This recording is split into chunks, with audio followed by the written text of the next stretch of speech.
Hey, peace, y'all. This is the Views of the Seven Podcast. This shit got spit some show about homeboys and girls. Cause y'all switch seats, man. This shit be fucking me up. We got wife in the building. Skinny, 2 chains. I see you. Oh, you got 3 on. Oh, man, Boy, you shining today like a preacher. I'll talk about that off air. Pawn shop was cracking, wasn't it? They went to the pawn shop. Did he give you a chain for stealing the dog?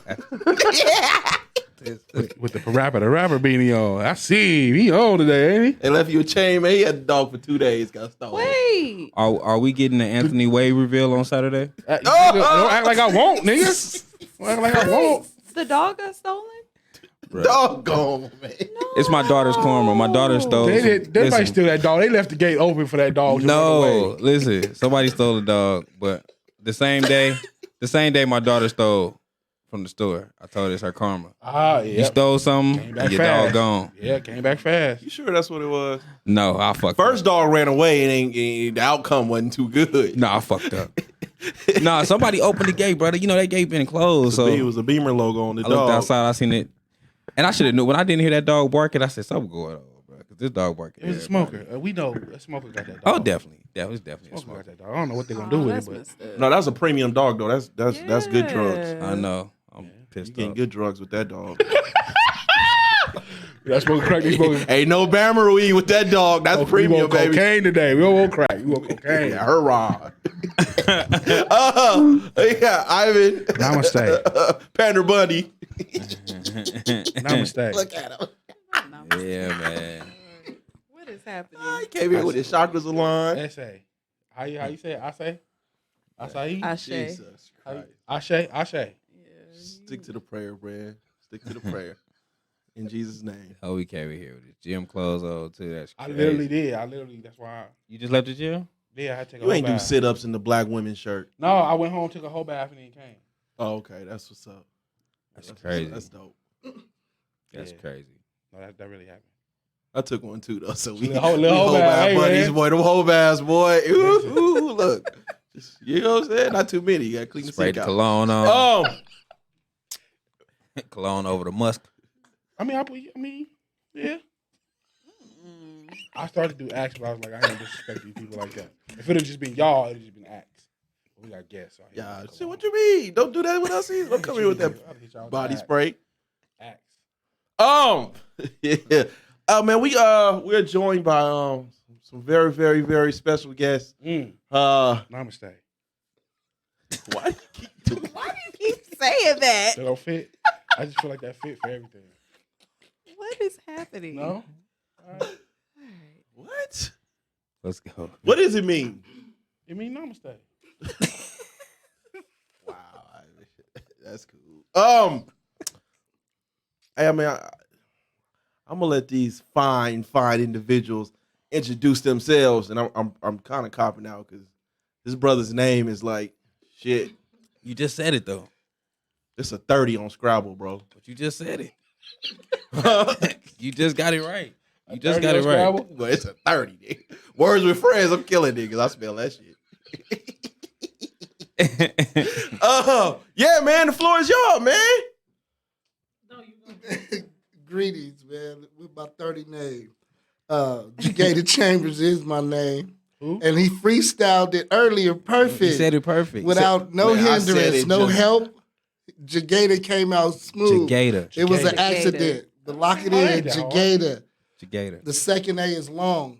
Sometimes, that Clark County education, they think Jagada. Oh, But it's okay. a hard A. Hey, Jagada. Okay. I'm the co-director of the Mass Liberation Project alongside the fierce leader of the Mass Liberation Project, Leslie Turner.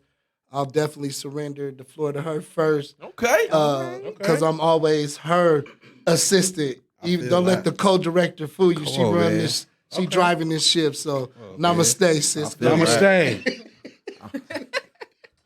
I'm like super nervous. Am I good? No, you good, man. You gotta Hey. get the mic closer to you. Sorry. Yeah, ahead, do Is your that thing. good? I'm like, I want to be breathing. No, you all good.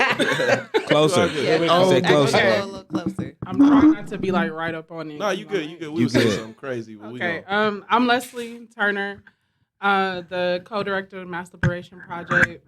This is our 5th year doing work here in Las Vegas. Okay. But I'm like 20 years deep in terms of like movement work.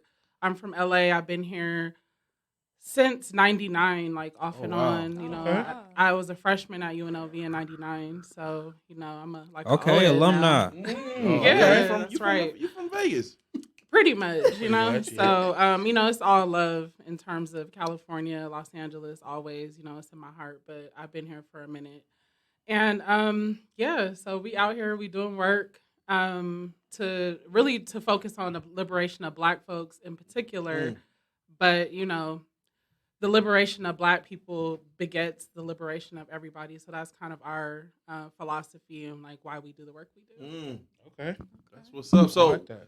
where did you get your start? Where you get your start, and then how did y'all like come together?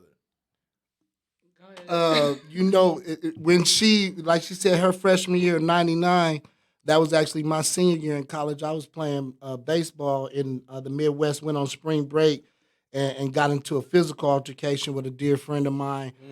Ended up being incarcerated for like 6 years. So For fighting your homeboy? stabbing my homeboy Oh, a you few stabbed times. him. Stabbing my homeboy.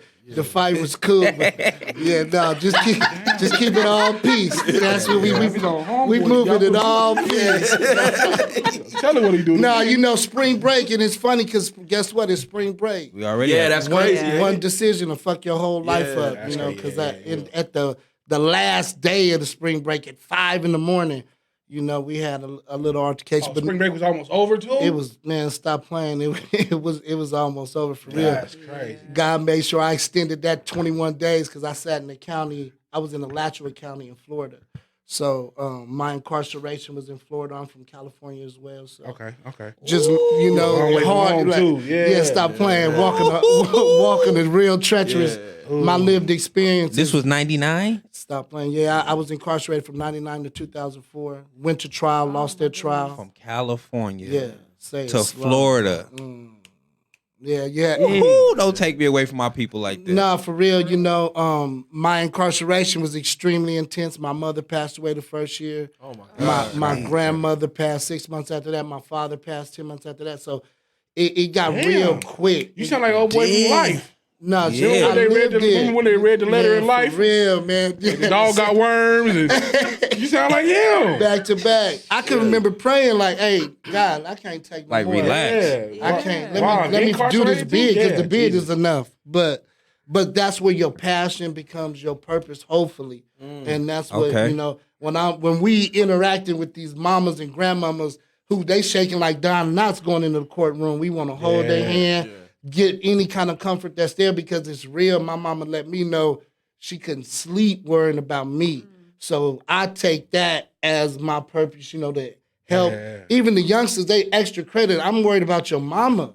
Yeah. You know, I'm worried about grandma. So that's really what my passion was. And coming out here, if you really want to help somebody, it's always going to be a lane.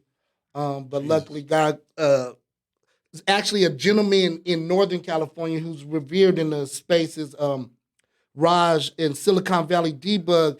He reached out to me and was like, "Gay, this is somebody in Vegas I want you to meet." Yeah. That was like, I want to say December 16. And Okay. that's what linked me to Leslie. She was actually in the building stages of the Mass Liberation Project. It was in the incubator stage at Plan, Progressive Leadership Alliance in Nevada. And me as a formerly incarcerated person, they had a fellowship. She created a fellowship, you know, and said, Yeah. because you can help, but you need to feed your people. I was gambling to feed mine at that point. So I got some stability through the project. And now, you know, 5 years later, I'm co-director alongside her. And, you know, just stay down till you come up. That's Absolutely. that's the real epitome. Namaste. Talking about a story. What the fuck? What is going on? Yeah, stop. Please, Les. I guess I would just add, sorry. No, you good. So like, I guess I came into this work, I've always done this work. You know, I'm a child of a Black Panther. My dad was a sergeant at arms of the Pensacola, Florida chapter, Okay. which was profound in its time because in the South they wasn't like doing all that because Yeah. it's a different energy when you seeing niggas hanging from trees and shit like Yeah. that. Absolutely. So they were met with more violence in the South. So it was actually unprecedented for my dad and for the people who were organizing out there to stand up like that. And Shout out to them. my dad actually killed a police officer off duty, got into a fight with him on the beach. I always like to just picture it like in my head, like my dad was like walking down the street glistening, you know, because he was real dark. He was real dark skinned. On some pock shit, spitting at the camera. And you know, a white man, a white woman was checking him out, and then Yeah. like her dude got mad and ended up getting in a fight with my dad. And my dad ended up, he wow. died a few months later. So, anyway, that was always just the energy in my household was just like, oh, you gonna be in community, you know, you gonna be in the projects talking to the people, you gonna be building, you gonna be feeding everybody who needs whatever they need. We Yeah. always had community meetings at our house, always had people at our house, always had people staying with us. And I remember the LA riots, seeing my uncle, like he became like the screen child for the LA riots because he threw a trash can through the storefront. And it's like, That was your uncle? yeah, that was like the image that they used That's crazy. over and over and That's over and crazy. over. So like that was just kind of like my family atmosphere. And so I started organizing with Ceasefire in LA where we were just really responding to gang violence. Yeah. You know, having meetings with you know, the Hoovers, the 20s, the 40s, the 60s. Really with the goal of like, you know, we need these kids to stop getting killed in our neighborhood. So I did that for about 15 years and then I moved back here. You know, I was back and forth, moved back, started the Mass Liberation Project really as a result of like being arrested and put in county for 2 weeks for unpaid traffic tickets. And I was breastfeeding my son at the time. He was 4 months old. I had just had him, you know, I'm a new mom. Yeah. He was premature. I remember he was so small, like he really needed my breast milk. I was scared. I didn't know what I was doing. I was, you know, struggling. And they separated me from my child. And I was like, what the fuck? Yeah. You know, so Over it was traffic tickets. over traffic tickets, traffic you know? tickets. So I think that was really what propelled me to start organizing out here in Vegas. And then, you know, the rest is just history. We've been just doing the work ever since. Last year, we, was that last year? 2021. Yeah, we decriminalized traffic tickets. So we passed AB 116. So now you can no longer be arrested for traffic tickets. You still can, technically. But up until 2023, that's when the law really like kicks in. But we passed that legislation, and we also passed another bill where they can't suspend your driver's license anymore for failure to pay. Like if you don't pay your traffic tickets, you know, then they suspend your license. That's another fee, and then you get more tickets because you still got to drive. So it's like recognizing that it actually doesn't it doesn't stop people from, you know, so-called speeding and all these other reasons why they claim they do it. And then it targets the people who can afford it the least because those are the folks who can't pay their tickets. So it was a really profound moment for me because that's really what brought me into the organizing work here locally. But, you know, it was actually a 10-year struggle. You know, I was there for 5 years of it, but folks was working on that, you know, previously. So, yeah. Y'all got anything for us? I'll fall into a rabbit hole. I actually went to jail because of that law was finna pass. He was like, I'm gonna take you to jail now because I can't take you to jail in a couple months. Wow. That's crazy. That's legit what the officer told me. So it's crazy that you say you was a part of that. Salute to that. Just salute to the work y'all doing. I really don't. Yeah, I would probably. Yeah, I have a bunch of questions. I was on you guys' Instagram today. No, and I actually fell down a rabbit hole because I didn't recognize all of the bills that you guys were either proposing or that got passed. Yeah. Things like that are of not of my knowledge. One because you know, I had you know, we did a lot of time, you know, in the movement, and you know, people have different philosophies, you know, and one of mine was I just didn't care for the political system at all in any way, shape, or form.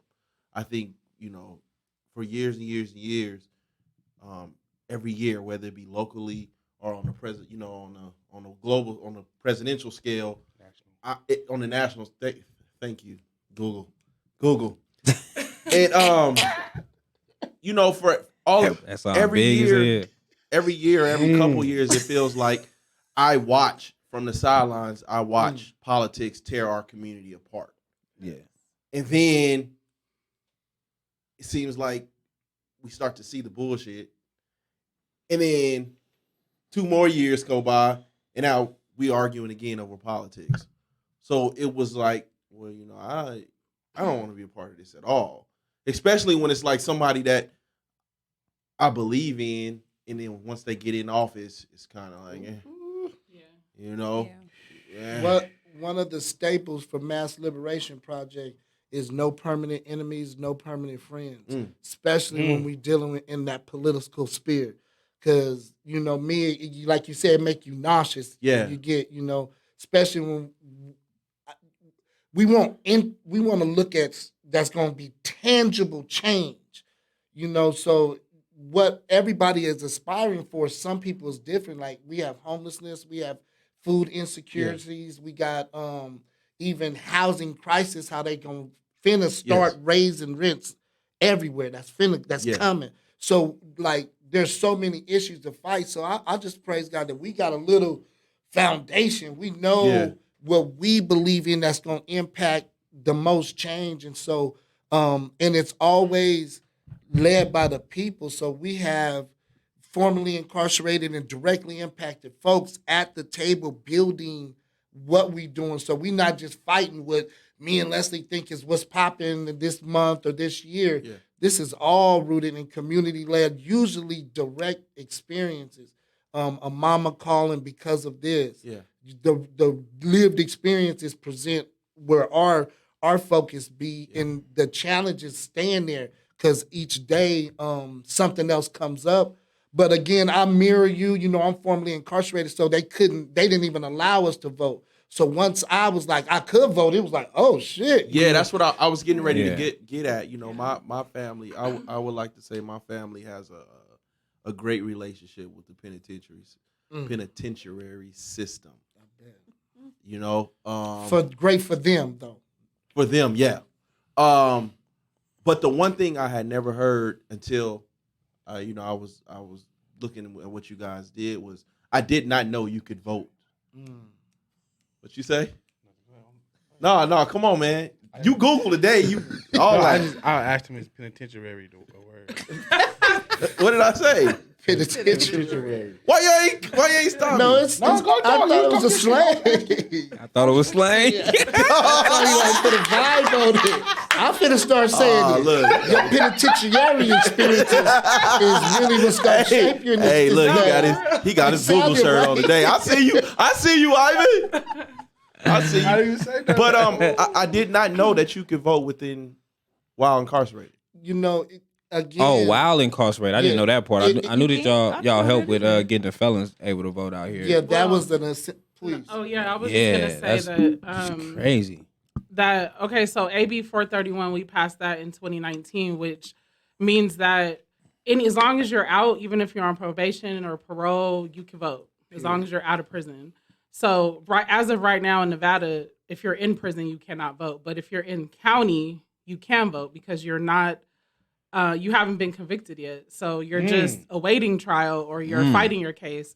So in that regard, it's just an access issue. And so that's what we're working on. We just sent 1,000 letters on the inside to CCDC just to let people know, like, hey, if you're still in CCDC on June 14th, which is the primary, you can vote. They have to give you access to your ballot. And so a lot of people just don't know that. So that's what with the whole campaign, just to inform folks. But if you haven't been convicted of anything, you're still fighting your case, you can still vote. It's just, how are you going to vote? We have to create that process of getting access to a ballot.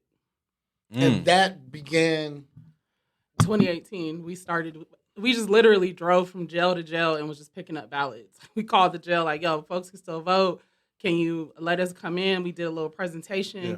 Y'all can still vote. And then we're like, they're like, okay, well, we'll call y'all if we have any ballots. Okay, they called us. We went and picked up. We did like 100 ballots, I think, in 2018.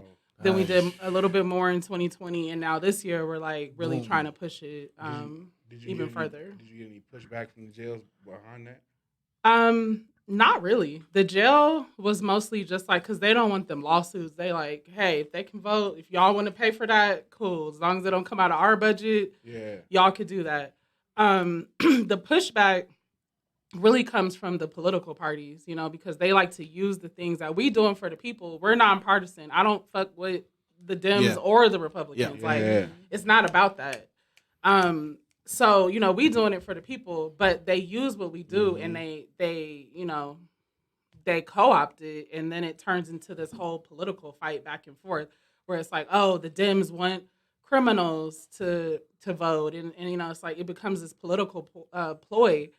But, you know, that's always going to happen. So it's just kind of like we still going to be here for the people, though. So how does that feel? How does it feel though, to watch something you're doing genuinely for the people become a political hot topic, I guess you would say? It's infuriating, honestly. Like, I mean, we saw it with defunding the police. You know, that defunding the police was a movement cry. Like, that came from, like, the belly of movement. Niggas really in the streets, really out there for a real reason, because y'all been killing Black people since as long as we've existed. But now, and so we're like, yeah, defund the police. Take money, take resources that you put into the police, which is over budgeted. We're talking millions of dollars, military equipment. Why do they need military equipment? Why do they need tanks? Why do they need military level guns and shit in a regular ass community? Yeah. Right. So you can reroute some of that money back to the community and reinvest in the things that we need. We need infrastructure. We need resources. We need mental health. We need all of these things. So put the money back in that. That was really the basis of that. But then the Dems were like, oh yeah, defund the police. And then here come the Republicans. Oh, you know, Dems hate police. They want to take all the money away from cops and close down police departments. Like, shut the fuck up. What are y'all talking about? This is about a reprioritization of money, which y'all do all the time. You defund schools like every year. So yeah, give us our money. So yeah, it is infuriating, but also, you know, I'm on my namaste, like you said. Like, you know, I try not to react, because that's what they want. They get us caught up in the cycle of reacting, of like constantly being upset and mad, and you know, they get this reaction out of us, and it's like spiritual warfare now. So it's like I really try to temper myself and just be like, you know, that's just what they do, and just continue to organize. So. How do you guys stay on the straight path? Because it is very easy to get caught up in the political schemes, so to speak. Yeah. And shout out to y'all. I didn't see y'all hugged up with no politicians. I know it's political season, you know. Yeah, you know, and even the reality is we really governed by the people. If she shared her phone today, it's two new things. It was a 14-year-old just shot his 10-year-old brother in Henderson. That's FOP, fresh off the press. So it's a lot of stuff going on. We're governed by the people. Yeah. It's all built in love and liberating our people. So all that, those are seasons that come and go. For instance, this year, the election has a district attorney's race in Clark County. Yeah. To me, I think that's the biggest election in our whole entire state. As Clark County go, the state go. What's important, how they handle, when you talk about police budgets, when you talk about what certain areas is occupied, it ain't over police, it's occupied. It's a police everywhere, every day. That's not prioritizing our people the right way. So really shifting the culture, that could happen in that race, the governor's race. We saw during incarceration, brothers and sisters couldn't get masks, okay? So we know when the pandemic hit, I don't feel like everybody gave about our people in the dungeon, that's for sure. So but that season come. So now this season, I'm thinking about. I know our people couldn't get masks. The director of the DOC, he said, we took this as an opportunity to pivot. We gonna produce PPE, number one producer in the state. So them boys was in there working, doing shifts, making masks and gowns, and couldn't have masks. That's asinine. That's asinine. So that's the stuff that I'm gonna be still thinking about during these little seasons that come and go. Yeah, I think that's what keeps us grounded. Is it's like, you know, the governor is like, oh yeah, you know, how do we get formerly incarcerated people to vote for, you know, the governor? Like, you didn't even let people out when we was trying to tell you to decarcerate to like lessen the population a little bit during COVID so that we could lessen the spread. You said no, and hundreds of people died. So what that look like, you know? So it's like, I think just staying grounded in like what really happens in our communities, and also, like he said, understanding that there is no permanent friends and no permanent enemies. So, I mean, I might need something from you from our community, and, you know, it is what it is. I might have to talk to you again. But also understanding that our whole program is not rooted in politics. Like, we're always going to have to participate because it's there, you know? It's exactly. Like, there's no way around it. But especially with this DA race, like, everybody needs to be engaged in that. You know, this pretty much anybody who's formerly incarcerated that can vote now, like, that's who signed off on your paperwork, sent you to prison however many years ago. So, you know, we need to be engaged. He needs to be out of there. We need a new DA. But so it's hard to have those conversations with people because they're like, I don't give a fuck about that. Like, you know, I'm trying to just survive. So it is a balance for people who don't have any type of relationship with the system. Why should they care about this DA race? That don't have any relationship with the system. It's public safety. If you ask me, it's all rooted in, because again, my wife, I love my wife. Somebody snatched her pocketbook out at the grocery store. She was shaking like Dial Knots. I had to go get new car keys. No, for real. God bless you, darling. Man, that messed me up. Somebody, a good Samaritan called me, hey, your wife's been robbed. You know, I had to fly to Smith's. You don't want that drive. You don't want that drive. You don't even want to process. What? So I'm shaking. You talk about shaking up. What happened? Calm down, buddy. Blind man, good Samaritan. Stay with my wife the whole time. Pay for her groceries. Okay? How he know you was the husband? How he know? Man, he called me. He called me, man. She recited the number. She talking to the police still. They had a little fake, not even police, the little fake security who wasn't on duty. So now during this, somebody gonna show up at 5 o'clock shift. But anyway, that safety is, we gotta help these babies have a shot. We gotta help having a shot. Criminalize them for throwing away or stealing their Chromebook so they have a criminal record. So in 18, when they do be in the car with somebody with a pistol, you can send them to prison for 24 months. That's not the play. We got to do something different because it's everyone's safety is at harm. I tell these people that don't care, one of these youngsters gonna put a pistol in your wife's face, your mama face. You saw it's that violent out here. So we have an obligation. Don't think that it won't come to your house. You know, don't think that. So there has to be a collective commitment to change, right? To putting our community in a position to fend for himself. We're working with a youngster right now that's 14. He saved up $400. He wasn't trying to buy no hat, no shoes, or nothing. What do you want to get? Pistol. He said, I can get everything else. He's 14. He talking to us honestly and open. He want to save, but he saved up his cash and got a hammer. He don't even want to buy shoes and stuff. So he feel like he can get everything else after.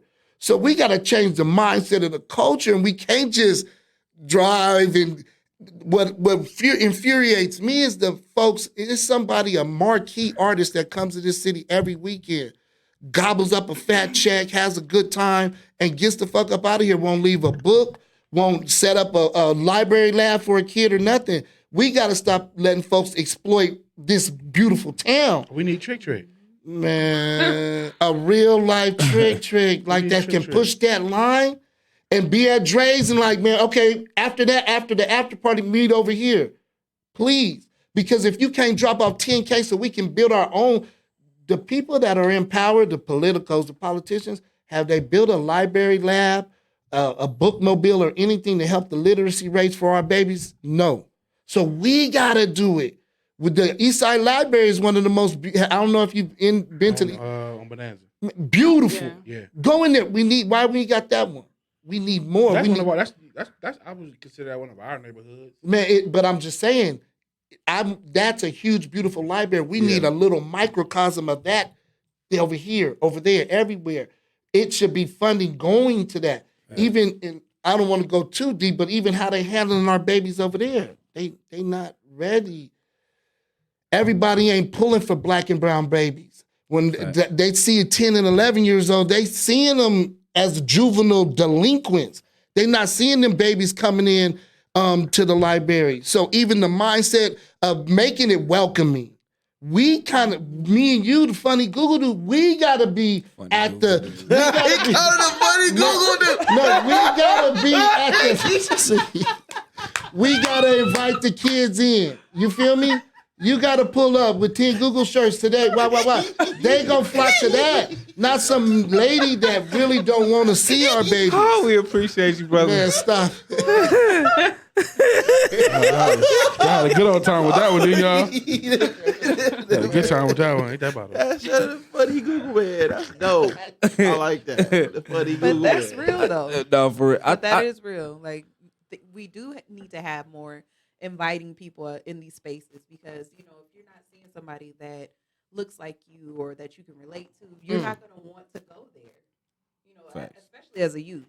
Yeah. I think it'd be, even when you, like, speaking on the DAs, like, I'm an ex-felon. Like, I know a lot of ex-felons, you know, so even to us, it's like, we got to get them out of there. Like, for what? The next they're going to do the same shit. Like, that's how we feel. You know what I'm saying? Because I've seen my father, my uncles, my cousins, my brother. You know what I'm saying? Like, I've seen, it was, but no matter what DA was there, they was doing the same thing to all my people. You know what I'm saying? I have two cousins that they first case, they did 16 years. You know what I'm saying? And they had never committed a crime before, never did nothing crazy before. They actually, in the midst of doing the crime that they did, stayed to help the lady. Like, they did do a home invasion, but they stayed. Like, when they seen something was wrong with the lady, they stayed to sit back and wait on the police. Like, they got 16. I stayed to make sure that she lives.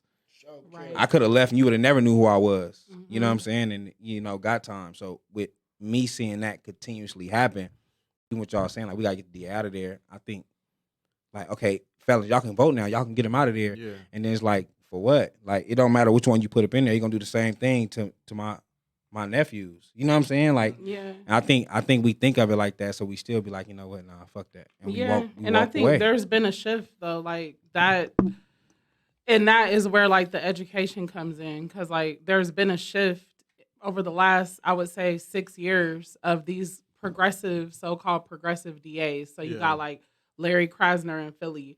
His first day, he basically issued a whole slate of like, I'm not prosecuting these crimes anymore, period.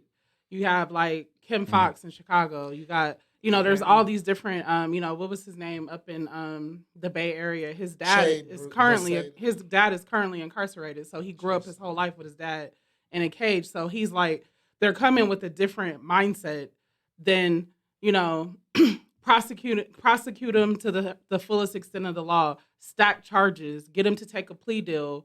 You know, if you win at trial, that's justice served, and it's like the more cases you win, the you know, the more you move up the ladder in the prosecutor's office. That whole culture is what is going to shift when we get the current DA out, because the person who's running against him, and actually there's a Democrat that's running against him, and there's also a Republican that's running against him, and both of them have a different mindset when it comes to how we handle youth, how we handle just like the situation that you just talked about, how we just handle our community in general, and how we look at things through a lens of like restorative justice. What can we start doing as a community to address these crimes? But honestly, it is still, you know, a prosecutor, so Right. he's still gonna have to put people in cages, and that's why we say like this isn't a solution. This is a temporary tactic that we're using to get us a couple of steps ahead, so that we can reach a point where we don't need prisons and we don't need police. But we're not there yet, even as a community. Like we as a community have to know, how are we gonna handle it when some shit happens in our community? How are we gonna handle it if somebody is harmed in our community? Or killed or raped, like what are we gonna do as a people? So like, you know, there's work that has to be done there. It's gonna happen over time, but it's just a step, you know, in that direction. Okay. Oh, You he had grabbed the something on mic. your mind, bro. Yeah, I seen you kept No, pulling Yeah, the mic go up. ahead. it was earlier. It was like you said that as Clark County goes, Nevada goes, and I disagree with that. Because I kind of do pay attention to like most of the presidential elections, but I always notice that Nevada is completely different than Clark County is completely different than the rest of Nevada as far as the election map goes. I know that Nevada is basically the powers in the counties. So each county pretty much has the power to govern themselves, and so Clark County looks completely different than the rest of Nevada. Most of it is rural, it's farmland, it's prisons, it's a lot of it's empty. So I disagree with that part of it. What you And said, all I would push back and say is money and power, right? yes, And that's all right here. I agree So with that. that is what I say. You know, when we talk like even that shift, the shift would the ripple effects would be Washoe County. We sending letters in the jail at Washoe too, like just changing the culture. That may be the only county I could think of where it might be like, okay, that might. But even the rural jails, there's the rural jails have folks that we're trying to get to. It's just it takes some time. It takes some time, but I'm saying that as we go, it impacts the state. And again, I respect that pushback too because we go up north. It is different. We were at the Capitol. I don't know if you've ever been to Carson City. No, I've been to Reno though. I have. But Carson City definitely ain't Reno. Right. So like when you talking Facts. about with Carson City, stay up there 2 weeks. You'll see. No, thank again, you. it's unimaginable, right? Yeah. But for what we trying to do, you got to go up there. They have to see black faces Okay. to understand we ain't playing. Like even when we had our lobby day where we taking formerly incarcerated folks to the Capitol, we got to combat that. Like, because if you go in there, you're gonna see white faces from the 1800s.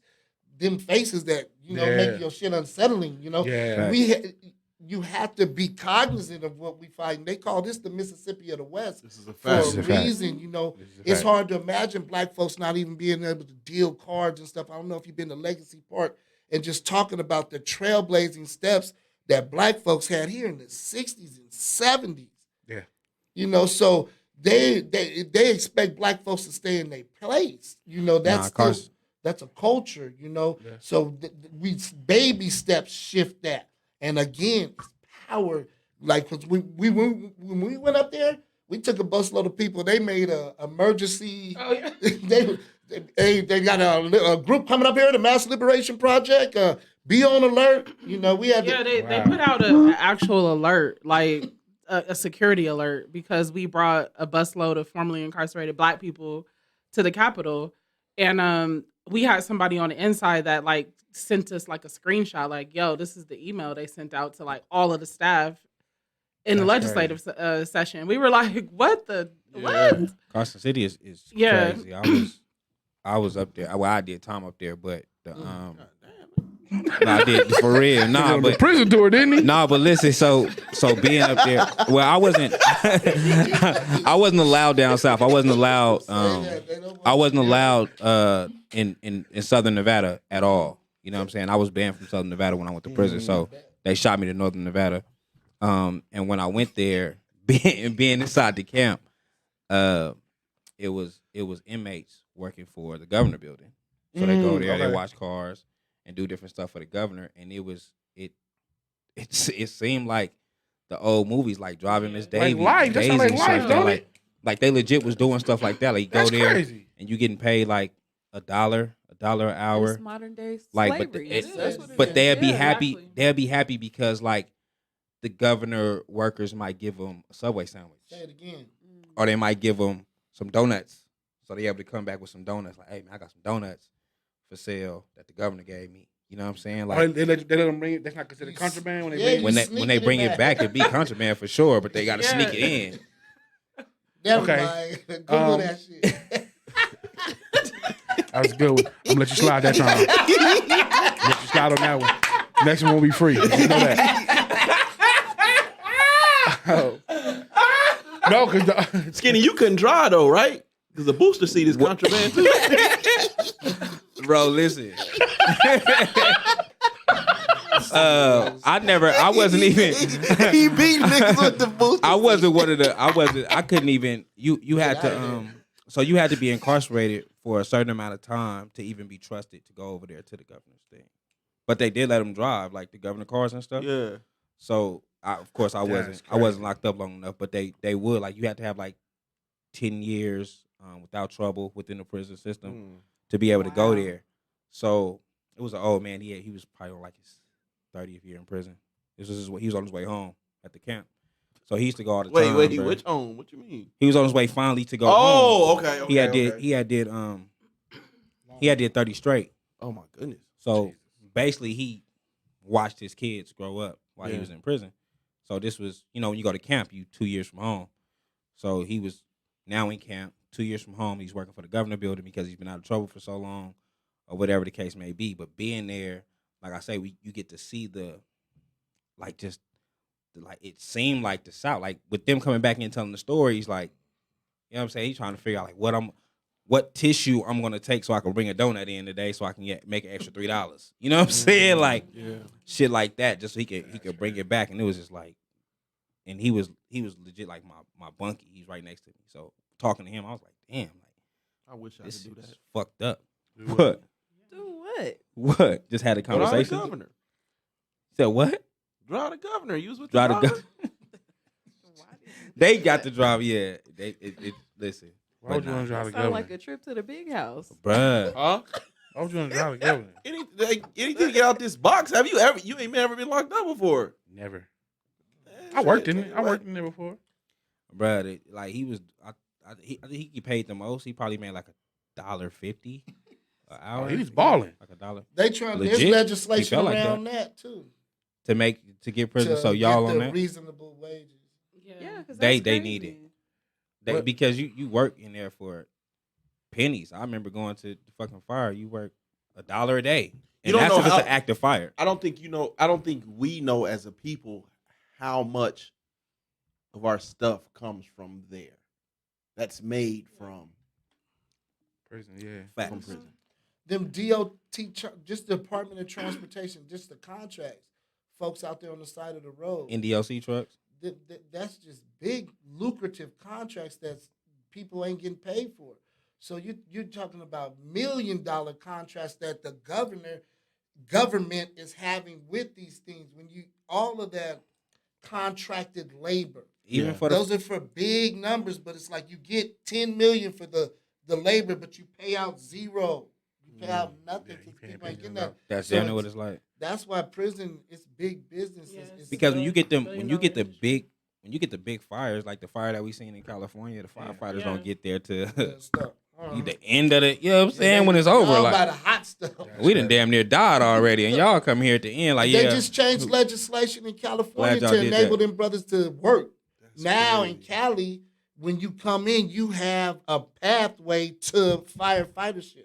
That's dope, though. Again, but legislation, like even knowing what to do to positively impact our people, because that return is big.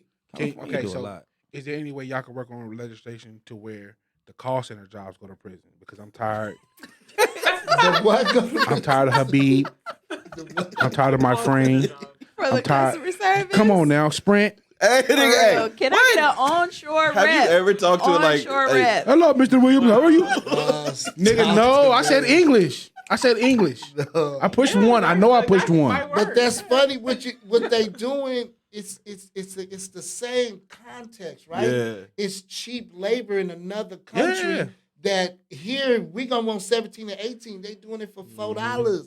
So it'll never. You are gonna have to cipher through that forever because that's too cheap of labor. Yeah. The only one I know of for sure that I've heard that comes from Keeps them here? the prison industrial complex is Victoria's Secret.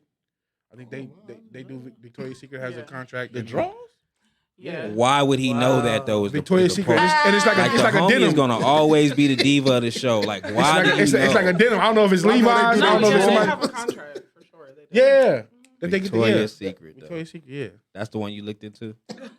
You That's don't- what who you don't- googled. You don't like women draws? I, just, Wait. You like nigga draws? Is that what we doing? I mean, are you wearing the women drawers? Why are we specifically looking at Victoria's Secret? You a single man? I have. You know, I have one. That's not a secret. You Who made these? These nice. You legit did. You I wore one time. These nice. Who made these? Nigga, C Block. Wait, what? What are we doing right now? What happened? Did you say you wore some Victoria's Secret? No. Women, the stripper store. Remember the stripper? Oh, I didn't. I thought you had like a male thong on. I didn't know you It had. was two on. of them. It was two. I told y'all this. No, you never said nothing about women underwear. But wow, okay. Thank you. That's crazy. That's wow. All right. Cell block C. These nice, nigga. see what I'm saying? What? Hey, never be serious. No, that really happened though.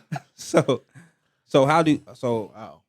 how do you guys not just the youth now that you got all the felons have all the privileges, how do you really educate them? Because I know you say y'all going down there and making sure they trying to get them to put their ballots in.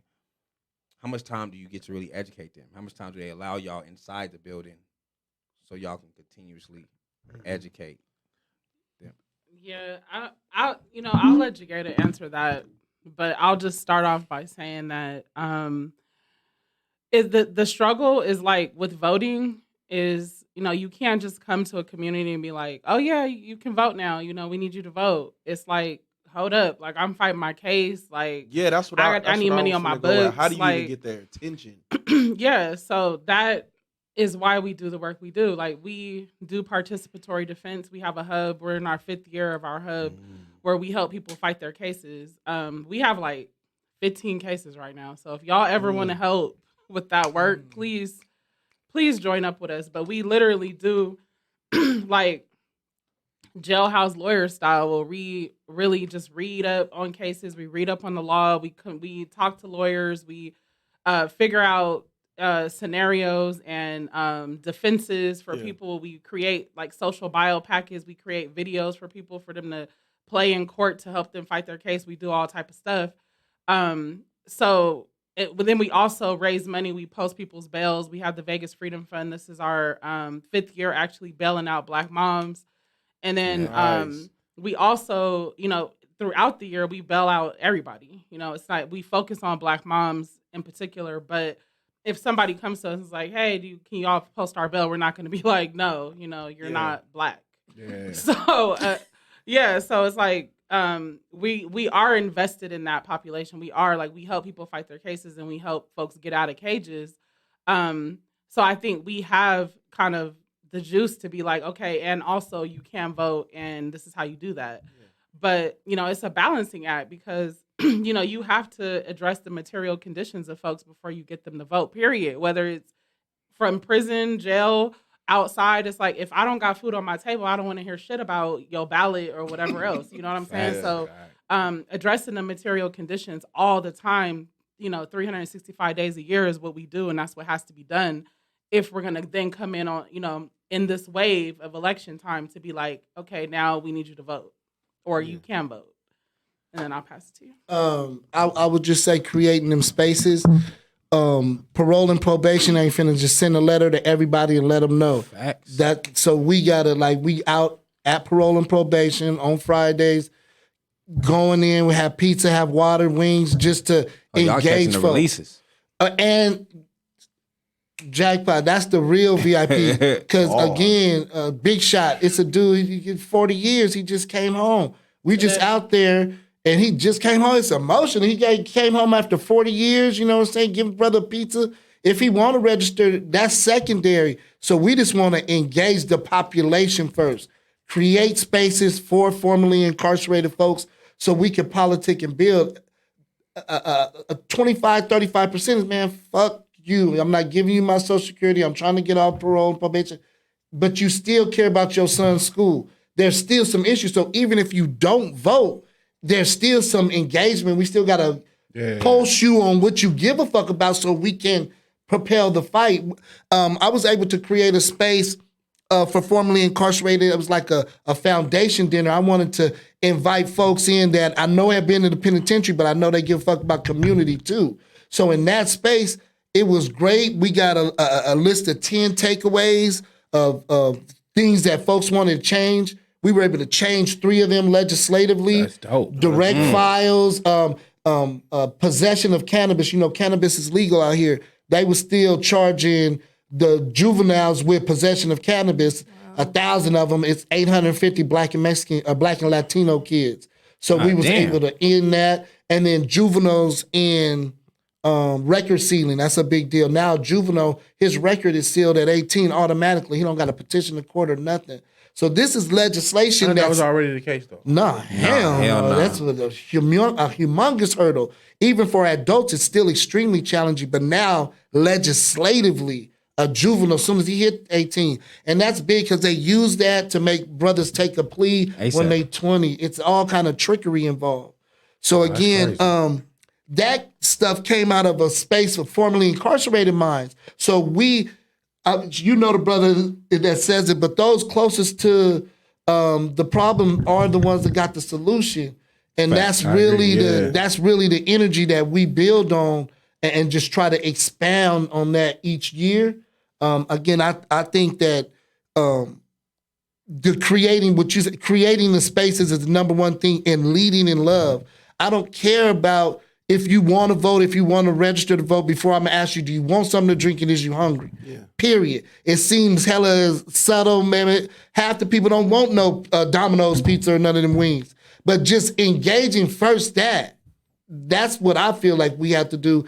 And when you have the resources, which is scarce, they ain't going to let us get all the resources. It's going to be in the hands of those who, I want to say they care minimal about our people. Yeah. And I would just add just one more thing that Jagada kind of said it, but he kind of talks in riddles sometimes. I'll be like, what? But basically it's like, if we go to someone and we ask, and we're like, okay, hey, you can vote, formerly incarcerated folks can vote now. And then like, fuck voting. I don't give a shit about that. With the whoop, like there's still a way, like we're still going to engage them. We're still going to bring them into the work. There's still a lane for them. We still want to hear from them. We still want to build that relationship.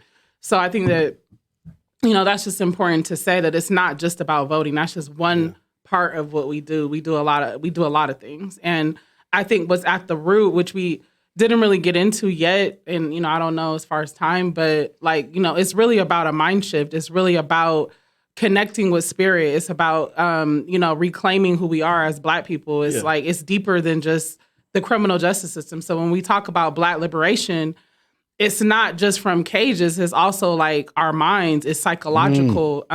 It's like, it's deeper than that. It's reading about the ways in which white supremacy has targeted our minds. Yeah. And that is a huge reason why we experience the things we do. So that is also at the root of the work that we do. Okay. You guys mentioned that you kind of do kind of like a y'all put on the lawyer hat sometimes, right? To some people, to some incarcerated folks. In my experience, I've come to know that a lot of people that get in trouble, or a lot of folks that are incarcerated, don't know anything about the law. Facts. Right?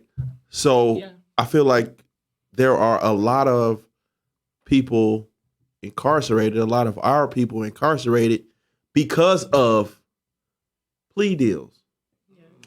Yes. And what plea deals do, and things that come with plea deals that you might not know of. How do we combat that?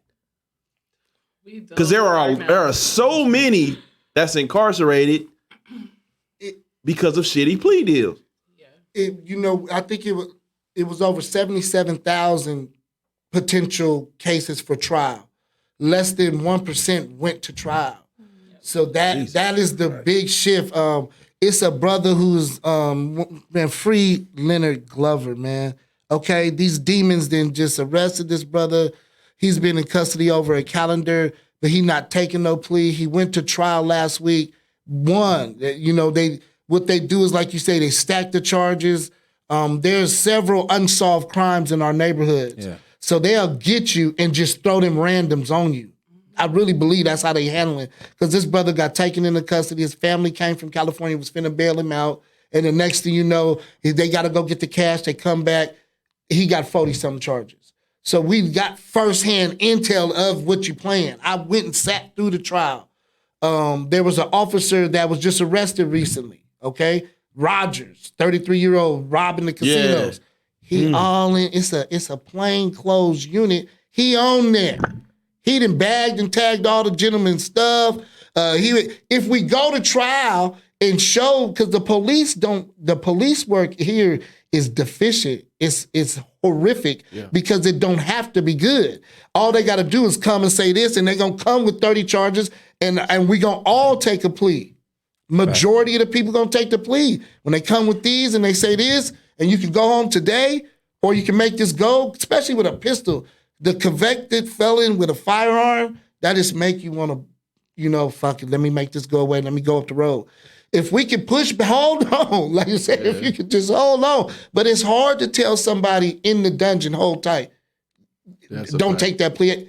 So the lawyer hat is like a visor. It ain't even a real hat. It's a visor like, brother, this is your world. Again, my lived experience, I trusted a lawyer, and the nigga made my defense days before trial. He had a year to prepare. And now I'm out there, okay, this what we gonna say happened? Nigga, huh? So that made me, I wanted to swing on him. With you asking me what we finna say happened, nigga, trial is tomorrow.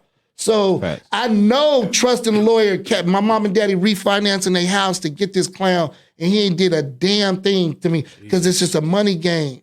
Even us, we trying to put effort at the black with the black, hopefully to get some of these young black legal minds to come back and invest in our communities.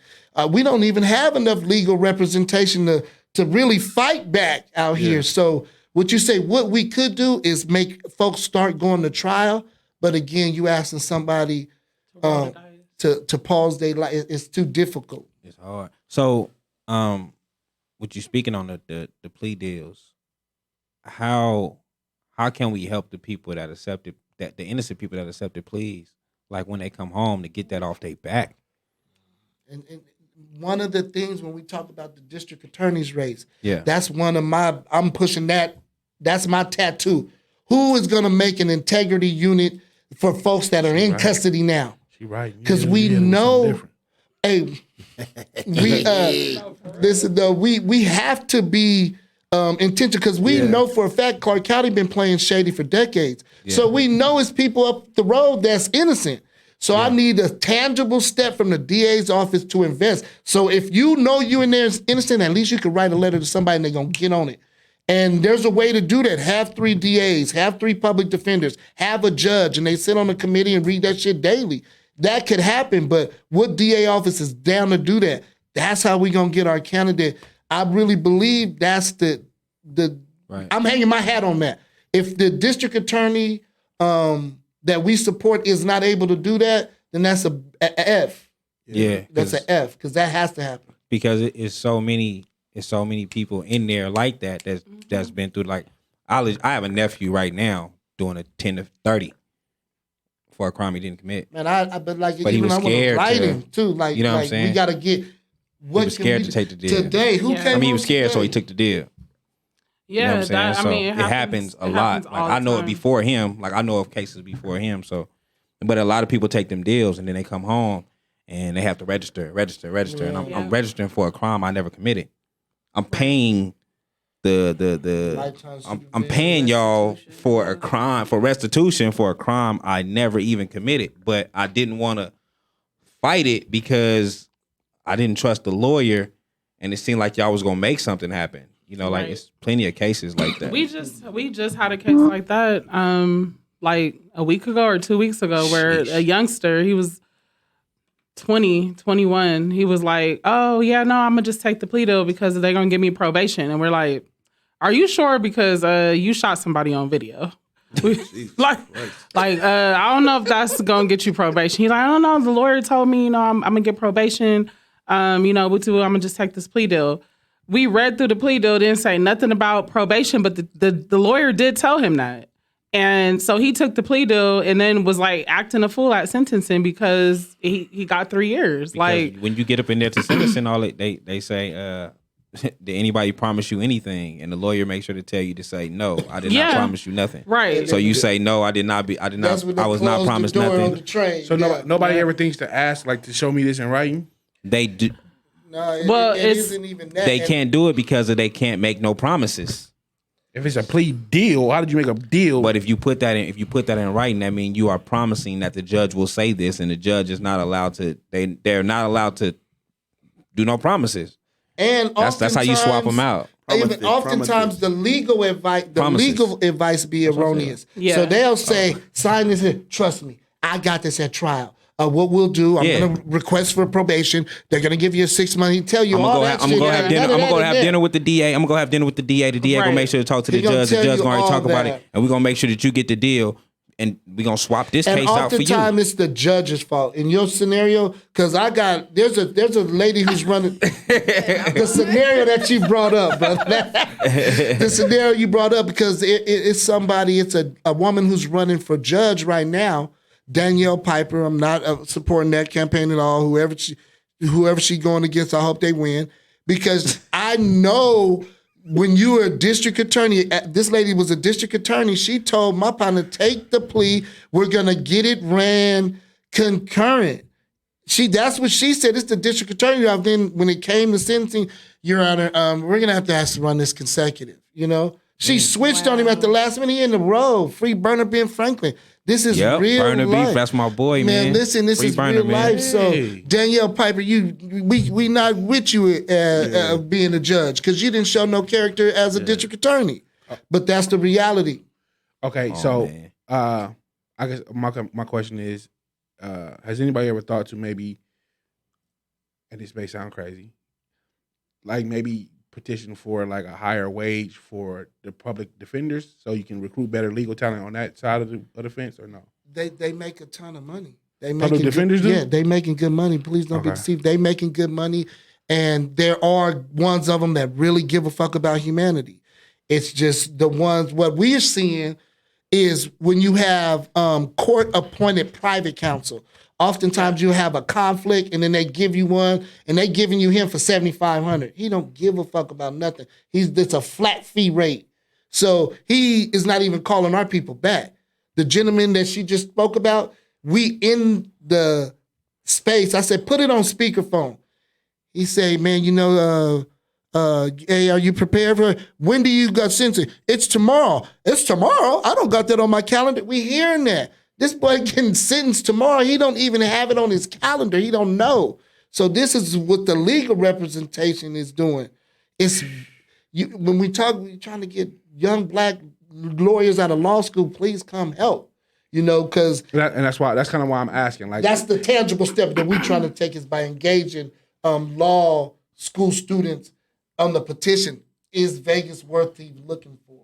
And I think too, like there is a situation where the public defender's office as an office is not as resourced as the prosecutor's office. DA.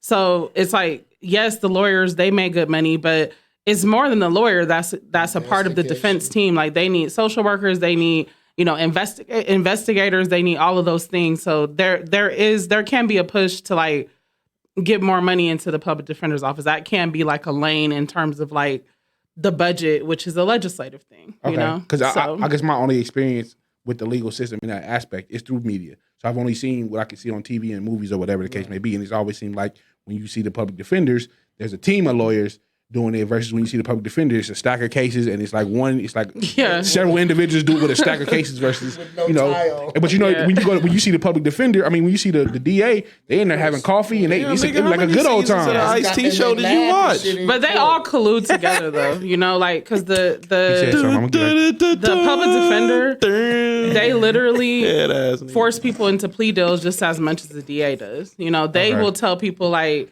"Hey, just take this deal," instead of actually fighting for them. Because we've had cases where it's like, my attorney's not fighting for me, or my public defender is not answering the phone. So it's like, I think they all work together. They're all a part of the believe that system, and they all collude, and they're all at fault. So it's like, I don't even know if that would be a viable solution, but it's like, it goes back to what you were saying about the DA. It's like switching it out to a DA that's more progressive. I mean, what is it? It's not, that's why I said it's not a solution. Yeah. It's just something for now. It's a tactic for now that gets us, 3, 4, 5 steps closer to what we're trying to accomplish. But yeah. Okay. What happened? You said something slick over here. I couldn't hear it. It was you was getting real. That was a real Law and Order-ish question. I literally had a flash. What? I was like SVU or SUV. What's SVU? That nigga stupid. He's stupid. Switching gears a little bit. Let's go. When it comes to like intimate relationships, right, and being in relationships, I know of cases. I know of a lot of cases where some people in the movement have a hard time turning it off, and I know abuse is kind of prevalent in the movement. Oh, we going Oh, deep. yeah. How do you guys? That made my stomach hurt. how do you guys turn that off when going home or in an intimate setting? Look, she got look at her face. She like shit. I don't know. Nah, it's real. Like our the two pillars of our work is healing and spirituality, right? So me personally, I told you I've been in trauma. My mama died in prison. Like court is hell. So I had to embrace my trauma to even help a motherfucker. So I have to be on point on me. Like so our grounding, if you will. I gotta take care of me. I got a son. I'm married. You know what I'm saying. So there was a portion of time at this life when I couldn't come in. Because what you do is bring the energy in the house, and now I'm short with my son. Now I'm short with you. Can't even ask him. Hold up, man. So I was recognized being short with my son through the sacredness in which I embrace fatherhood. So that was my aha moment. Like, oh shit, man. So what I was doing, you medicate. I ain't gonna go in there until I hit a blunt, maybe stop and get a beer. For real, let me calm down. But see, that wasn't the play. So really finding a grounding, whatever that may be for you individually, but you gotta be able to be in some kind of control of yourself. And secondly, I would just say that a partner, you know what I'm saying? You gotta have a teammate that really care about this. Yeah. Like Leslie, I'm married and I'm as close to her as my wife. Like we talk daily. So my well-being is of importance to her. Her well-being is of importance to me. So that self-check, it's worked for us. And I know we have a team now, and I just feel like, some of our team needs some healing. Because you walking through some trauma and shit daily, and some of your shit ain't in order, it's gonna come out in the work. Yeah. You're gonna be short with somebody who's already grieving, or short with somebody who just came from the penitentiary, or so that healing and spirituality is the key, if you ask me. Yeah, definitely. That's what he said. Yeah, when you first asked the question, I was like, oh damn, I don't know. It's like, what does turning it off mean? Like, right. Because I feel like I'm always in this kind of energy of like Black power, always, I'm always on, so that's something that I've had to work on, because it actually started impacting my health. Like I would get sick and it was like so hard to get better because of the constant stress that you're under when you're like going up against the state, so For me, definitely spirituality has helped tremendously, and that's why it's at the root of the work that we do. And when we say spirituality, we're not necessarily talking about religion, although it can be religion Yeah. for you if that's what, if you love Sweet Jesus, that's fine. Yeah. But for me, it's not that, but it can be that. And that has been like a rock for me, just tapping into spirit, calling on my ancestors for help. Yeah. Really just kind of align myself with the world around me, the ecosystem around me, the wind, the air, working on my breaths. Those are things that have helped me get through my breath. No, breath. Breathing. I got a little lisp, so yeah. I thought I heard something else. Go ahead, I'm listening. Breath. Bro, wow. I thought I heard something else. My fault. It's okay. It's all good. Got you tea in there, huh? Yeah. But yeah, just really working on my healing. I went to Africa twice. Oh, last year. nice. So that was Nice. life-changing. So just really I want to expose more Black folks to doing that. So that's what we're building now, a program to take kids, to take Black mamas, to take formerly incarcerated people to the continent to experience that healing, at a deep DNA level, you know what I mean? So, yeah, that's what I would add. So what do y'all do? Not necessarily to turn it off, but kind of get away from it and refresh a little bit. And see, that's me. I personally go real hard. Like, for instance, last summer, I went to Tahoe for a week. Stayed on the water, literally not worried about nothing. Yeah. And that's enough. Getting in that earth, getting in the ocean. My family is very important to me. What we do is we shortstop our own siblings. I got a son. Majority of my time is helping somebody else. I have to be very clear with him, like daddy just be helping people, because I don't never want him to think he's being minimized or short-sighted by the effort because people will hit you at 6 in the morning and 10 at night. Or left out. Man, Yeah. say Because your second to kid, that. your say kid that. can feel like you helping everybody And else. that's- You ain't helping me, Pop. Say What's that, going on? and that's why I have mine on the scene. Like her child, they're in the movement too. That assists with that. But to me, like that one-on-one time with him is my solace. So anytime I can unplug and just be him and be devoted to him, that's what. And it got to have some ocean, got to have some water. That's gonna be a paramount. And again, I travel too, so I don't have no problem getting on a plane, going somewhere just for 24 hours and come back to recharge the batteries. So just getting to that ocean is probably number one for me. Ocean is crazy. And boy. I think for me, it's just like setting boundaries, because sorry, because the last 5 years, I just been available, just like he said, people will hit you up at 6 in the morning, wake up to 50 million text messages, people, and it's all people needing something from you, and then same that's all day long up until the nighttime, and I'm a single mom, so I'm always thinking okay, I need to set aside time for my son. So it's a lot.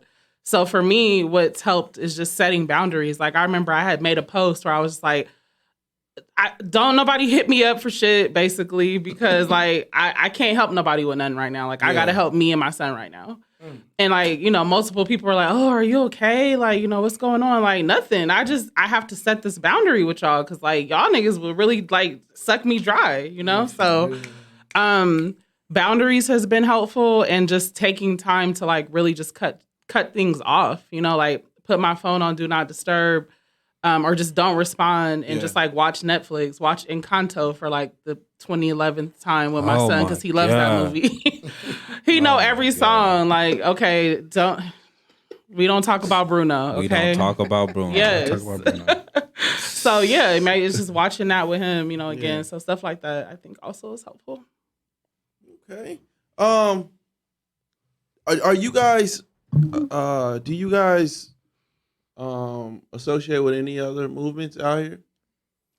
Yeah, we're tapped in with Organize the State Out. I don't know if you know Tanisha. Yeah, Freedom. That's my folks. 1865, No Racism in Schools. Akiko. I know y'all know her. Yeah. More Than a Hashtag. For sure, Desiree, we fuck with them. Food Not Bombs.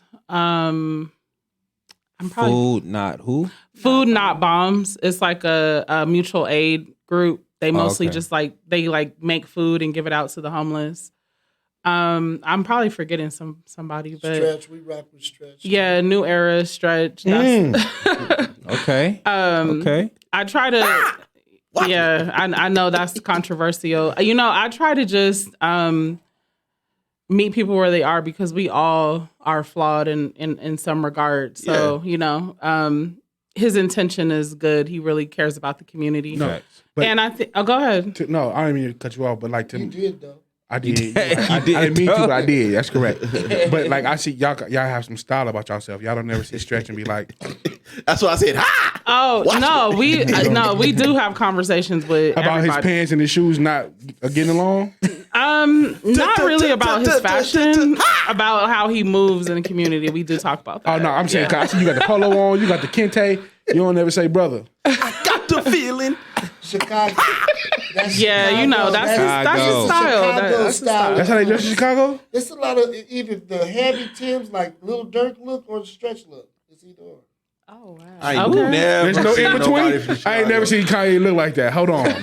I ain't never seen Kanye do either one of them. Oh, we don't know. Kanye is a different animal. We also are tapped in with the mosque. Imam Fatin. I don't know if you all know him. He's like an OG in the community. But yeah, he supports us. He's actually on our advisory board. So he gives us guidance. China Hudson. I don't know if you know her. Obakaya Temple, which is a Ifa temple. The Bailout there. He helps us. Like we do divination in terms of like, what are we gonna do next? Yeah. Stuff like that. Yeah. No, you named a lot of family. I just ain't said nothing. You know what I mean? Okay, You know? yeah. But so how do you guys deal with so many different philosophies without the falling out? Ooh, that's hard. Again, what makes us, I ain't gonna say the realists or just what has our path a little more sturdy is it's led by the community for real. Like I don't think we have an issue or we don't have an issue or a movement that isn't guided by a lived experience from someone in the community. So that is like a built-in foundation. Nobody's gonna call us and say, "Hey, have you ever thought about fighting for this?" Or it ain't gonna be none of that bouffale stuff. It's gonna be real, genuine in somebody's pain. I hate to say, I tell mamas all the time, I hate that I met you. Because if I meet you, it's some duress for that mama. She under the gun. But that is going to be, hey, why is they doing this to the kids? We knew that kids were being handcuffed. There was a little black girl, 11-year-old, 6th grader, they had her in handcuffs. I know that's irreparable trauma. Yeah. You done handcuffed her at the school in front of some other students. Like, why is we doing that? Yeah. And so just really combating that in all them spaces. Even though the evil police is like, you don't know what it's like, you've never seen a teacher get kicked in the shins. We have to. I say, you're not even interested. I'm lightweight crying. I'm furious right now because this Negro is arguing with me about handcuffing a 60-pound 11-year-old girl. Yeah. I say, you're not even interested in finding other methods of restraining a child? We need handcuffs here. So I just knew, some conversations ain't even worth having. Yeah. A lot of Clark County School District police force has a $20 million budget. Sheesh. Okay, not Metro, not Henderson. The school district police got a $20 budget. How that feel like? They just because he's a part of the school district. You the school district police? No, he's not. That's why I say how do that feel? I tried to get in there though. Years ago. Stop playing. Years ago. I did. I applied. I applied, man. Right? Hell yeah. My background ain't one of my cousins messed up your background. It was the background. It was the psych test. Okay. Who kids you running after? Yeah. Nobody. Everybody going. No, but Everybody leaving. at one of the... Yes, sir. You nigga, she jumping in too? I got to fight everybody, huh? He said, no. Hey, he said, fuck it. That kid is having a bad day today. At Western High School, fast, I'm pretty sure y'all saw the footage.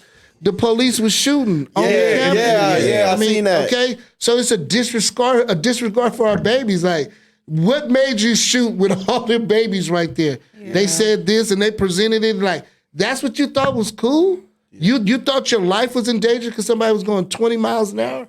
So just the asinine behavior of how they interact with our babies. We have to find a way to at least, hey, this ain't right. Yeah. You know?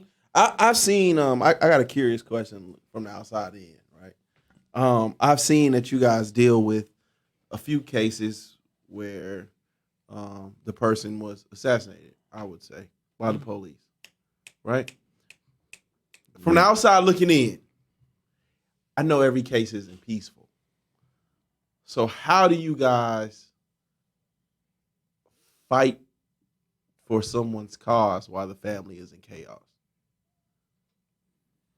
Because there's greedy hands, you know, then the extra cousins, some extra cousins pop up. Family might be, you know, that's not.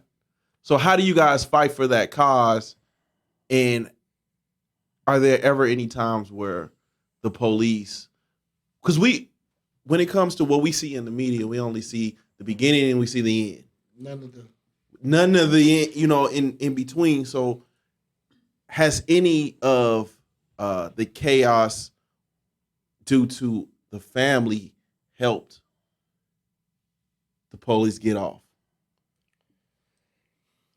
Or are they able to take advantage of such?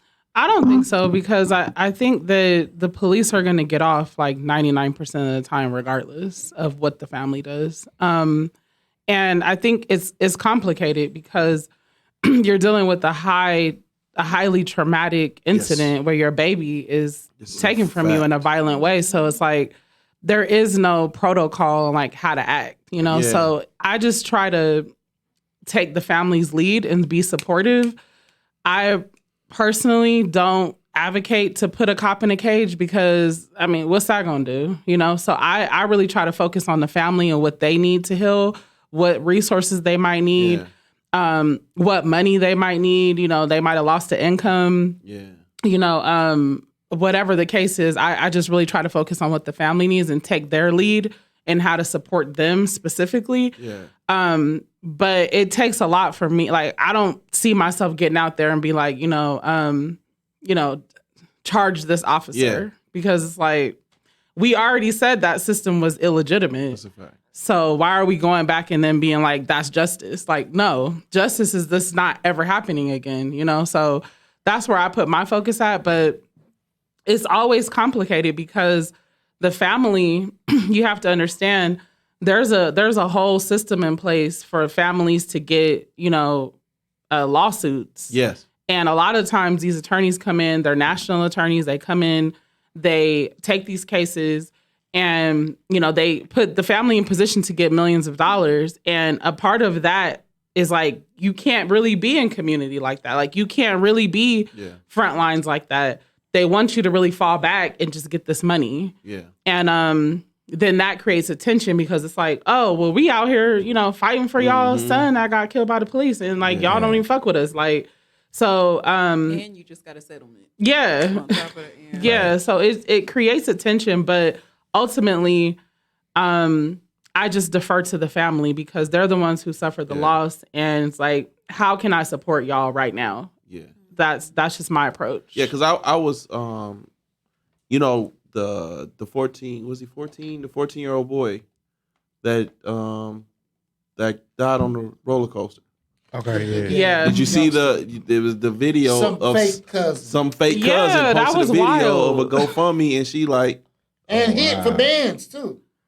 Wow, that's crazy. So that's why that's it. Yeah, I mean, we had something like that happen out here where it was like someone was killed by the police. Somebody came forward and was like, she was their niece or something like that, and then it turned out she wasn't actually related. He just raised her, and then the family was like, no, she's not really related, and it was like a whole beef that came as a result of that. Yeah. So I mean, it happens, and I mean, it's unfortunate, but I think that is just a distraction. Like, we need to be focused on what the family needs to heal from the trauma. Yeah. And also, what do we need to do as a community to stop this from happening again? I think we could put our focus there. And that, goes back to what I said earlier. It's just like, creating our own system of response, our own way that we respond to harm in our community that doesn't require us to call the police, doesn't require us to, even go that route. And these are things that are being done all over the country. It's not like it's just this, thing in my imagination. It's already happening, and it's been happening for a long time. How involved do you guys get in a particular case? Like, is it just okay? We're helping to get you guys out of jail, and then helping you get in contact with other resources, or like how deep do you guys get involved with individual cases? Like in terms of police violence, or just in like someone fighting a case? Either or. In police violence, usually like once they lawyer up, there's not really much that from a community standpoint. Like we can still support in terms of like resources, or we didn't pay for people's houses to get clean. We've paid for like healing work, like Reiki and things like that, sound healing. We've paid for a lot of things in the moment for families. Yeah. But once they lawyer up and they have that lawsuit going, you really have to take a step back, because there's only so much that you can do anymore. Yeah. Now, it's in terms of people that just come to us with an open case. We're in the weeds with them through the whole entire case. We're in court. We're in their meetings with their public defender. We're crafting our own defense, like a community defense, like what we say happened. We're hiring investigators, doing our own investigations. We're creating videos that talk to different people in the community to like really paint the picture of who this person is outside of what that paper says. Yeah. We do all type of stuff. So like we're really in the weeds with people for their cases. Like how many?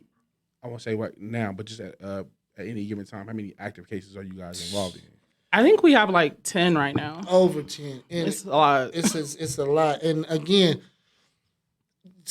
we're part of a national movement too with participatory defense. So it's somebody that'll call out here and don't know where their baby at, find their baby in custody, and they driving out here. We put them in a hotel, gonna help them eat. Really, it's no limits, I don't say. And the demands they evolve, Some folks just might need help getting a meeting with their lawyer, where some folks they ain't even got the change to park downtown. Right. Mm-hmm. So, you know what I'm saying? Okay. That probably happen a lot because this is a tourist state. So stop playing regularly. You deal with that a lot. And it's a demand, right? Right. It's a heavier lift, to be honest. What y'all be listening to on the way to the turn up?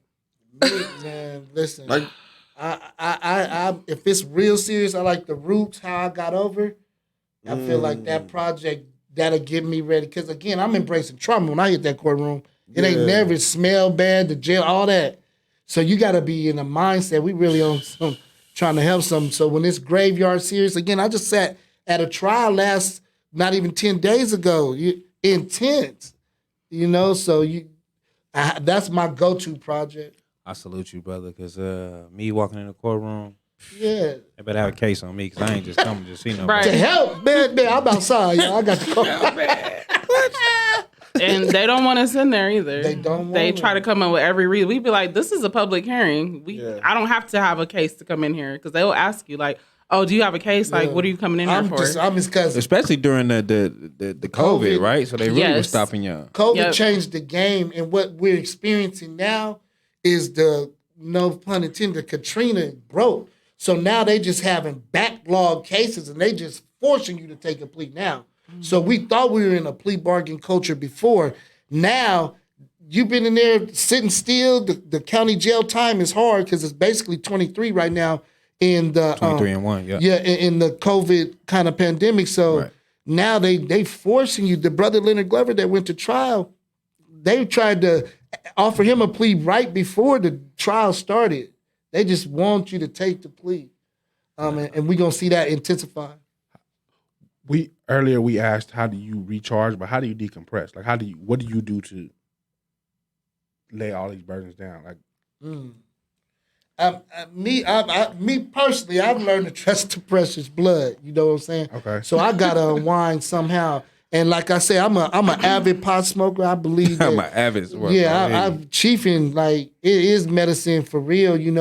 I'm a believer in sage. I like sage. I like rosemary, certain stuff. Sage and Blaze, baby. Listen, Yes. some of the rosemary, I got like like your shower, your thing. Yeah.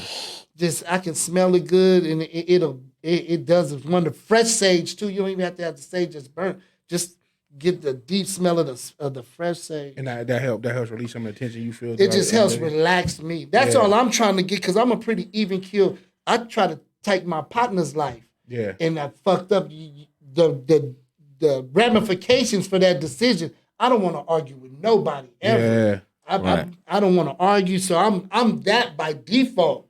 But the traumas that we embrace forced me to take other measures to really, again, because I want all my time with my son to be hella wholesome. Yeah. And that didn't be 90 minutes, 2 hours a day, good time. That's why I'm so adamant. Like she said, if you call me before I woke my son up and try to get him ready to go and fist fight him about brushing his teeth, I'm mad at you, don't give a fuck about me enough. You so selfish. Let me get mine out the door first before you tap in. Yeah. And the boundaries, it's not easy. Yeah. Right? Because we not just helping people, you become in relationships, start giving a fuck about motherfuckers.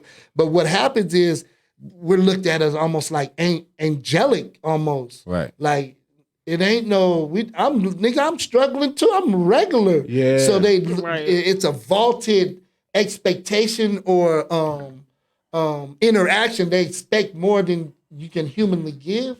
So okay. that is what becomes taxing. So you both of y'all have sons. I'm guessing Yes. young in Yeah. age. Yeah, my son is 6. Mine's 11. Wow. Okay. So are teaching them the law, is that important? How important is teaching them the law and letting them know? Because, like we go through, just being black, we go through situations where we was completely writing the law and then boom, I'm sitting here with cuffs. So Yeah. I was making notes because I speak about my experience, like publicly. I'm engaged as a speaker, and my son found my notes and found out I'd been in the penitentiary. So that was like, you hold off as long as you can. He was like 5 years old, found it, read it, and I was like, oh, shit got real. So when I go to trial, he was with me. He was in there. We talking. The whole thing is real. And but even my interactions with his teachers, buddy, they send you outside right now, but in 2 years they will be calling police for you. Okay, I'm telling him that in front of them, so it's raw and uncut. If I was to dead and go, he gonna be invested in movement. He gonna love people. He gonna help people. He gonna make, I would hope, good decision. That's what I hammer the most on, your decision making. Yeah, I would just add that, like, for my son, he's 6, he's in kindergarten. So I'm laughing because he's just like a character. But the main thing I try to focus when I teach him is just like deconstructing everything that he's exposed to in school. Like we have talks about Christopher Columbus and like the Mayflower, like how that's not real, like how he actually came and he genocided, he killed everyone. And my son's like, he killed everyone. Like, yeah. But I thought they were made friends and they had a feast. No, that's not what happened. That's a lie. And he's like, well, why did the teachers lie to us? So it's like, I have those conversations with him. And I also talk to him a lot about his ancestors, ancestor veneration, not moving in fear. Like, I really try to instill in him, That was like a 9.7 on the TI scale. Google I'm that. really Googling I don't it. know. oh, what? I'm sorry. What was that word? God. Ancestor veneration? Yeah, God Yeah, damn. venerate. It's just like lifting up your ancestors, basically. Teaching him about like my dad and my grandparents and letting him feel pride about that and really just being grounded and settled in his blackness. Like that's the kind of things I talk to him about a lot. And then, on the flip side of that, he's always in movement. He's always in movement spaces. Yeah. He knows what I do. He hears me on the phone. He knows what me and Jagada be working on. Like he knows. And he uses it to his advantage because like he was just at school.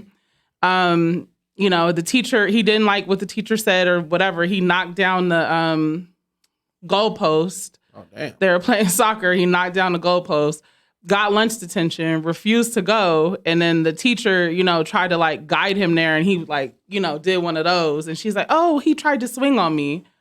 And, I had to have the conversation with him, like, yeah, you in kindergarten right now, they calling mommy, but, they gonna be calling the police. And he's like, oh, well, you'll just get me out. Yeah. 100. 100. No. That's right. No, sir. I see what you did. That's not what I'm gonna do. Like, so he knows he's You real got him smart. out. You getting me out. Yeah. Oh, what you talking about? Right. What you talking about? But when you think about it, that's a reflection of your teachings because you're teaching Yeah. him not to move out of fear. You Right. know? So that That's shows real. that what you're instilling in him is sticking at Yeah. at 6. Like Yeah. that's Right. huge. He's brilliant Ashe. too. You see that? Ashe. He's Thank you. extra brilliant. Like he is. I think the movement is medicine for a young baby when they grow up in it. It gives them that. And I think we was some of my most groundbreaking moments. We took a trip to Atlanta back in 2018. He was in the building.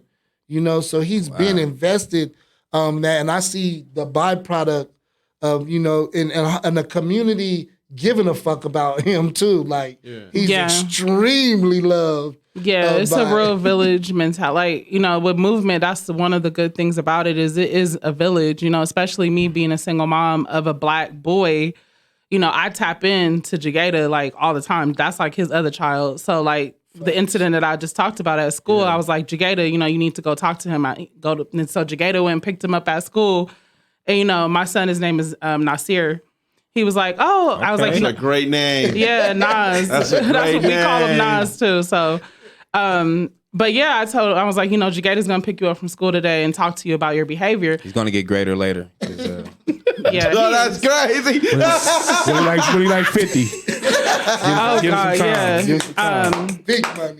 But yeah, he was just kind of like, oh yeah, Jagada's gonna go off on me, but then after that, we're gonna have fun. Like he was just like, it's cool, and he's like, Mom, is anyone gonna pick me up today and talk to me about my behavior? Like, no, I'm picking you up. So he's a like I said, he's a character, but he knows he's loved.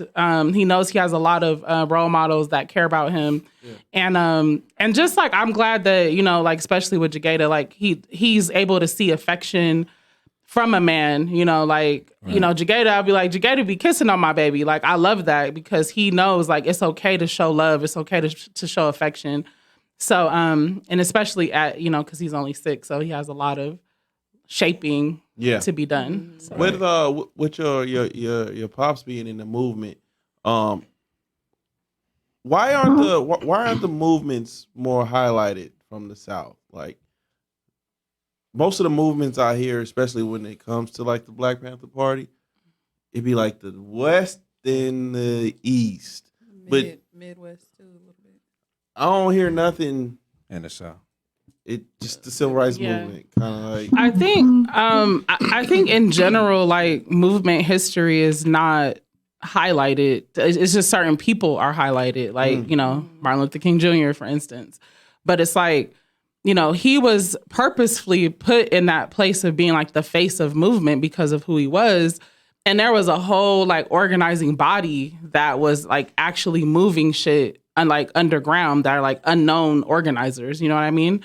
That were doing the meetings and calling people, organizing the rides, and there was the Montgomery boycott, bus boycott. Is like they had a whole ride system set up where like so people could still get to work, people could still get to where they needed to go, and it was like, a lot of Black women actually who organized those things. So it's like, I guess that's just the way history goes. That's why it's called history. His story is like. It's the erasure of Black contributions. How you say that? Yeah, of Black women to movement. But and then in particular in the South, I think it was just so dangerous that it was very much under the radar because they were just up against a different energy than what that we saw in the North and in the West. In terms of just like lynching, mobs, the burning of Black cities and all those things.